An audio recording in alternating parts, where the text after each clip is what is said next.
In this video, we will show you how to customize the content on the collection page. Go to the collection page, Theme Settings, Product Collection page. Here you can change the height of the images on the collection page. If you choose the height less than 100, it will be a landscape.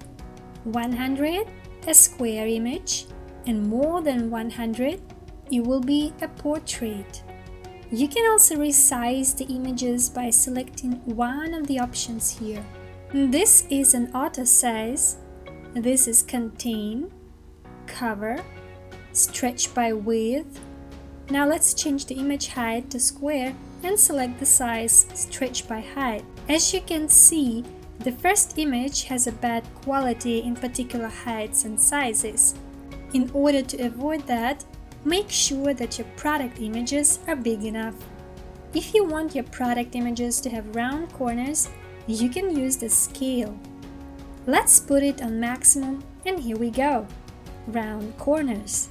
The effect of this option depends on the image size.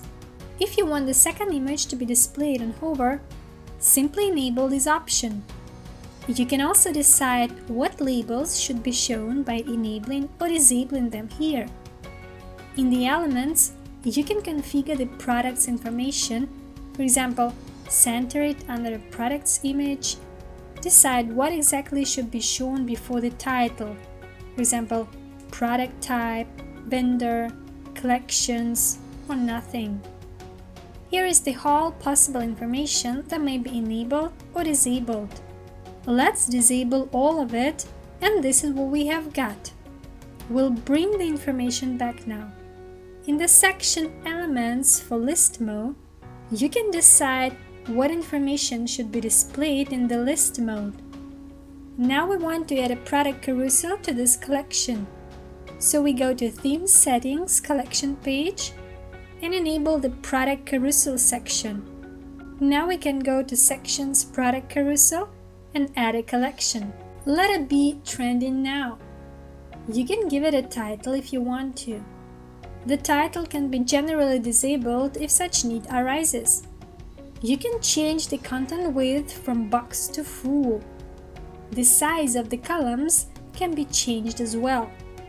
Now we have 4 items in the row, and you can see it on the full screen. The number of products displayed on the carousel can be set on the scale. And here you have all slider settings. By the way, you can add here more than one collection. Let's add a second one, New Products, and here it is. Now we want to show you the functionality of the section Content. This section is responsible for this content line. You can enable or disable the Sort By option and the information about the number of products shown on the page. You can also decide how many products should be displayed by default and enable some other values. Here are grid settings where you can decide whether you want the grid buttons to be displayed, and if yes, which one exactly from 1 to 4 items in the row or list. Here you can configure the grid options for different devices. For example, a large one is responsible for the desktop. Let's choose different options to see the changes. In this section, you can also enable or disable the tooltips and add a promo box.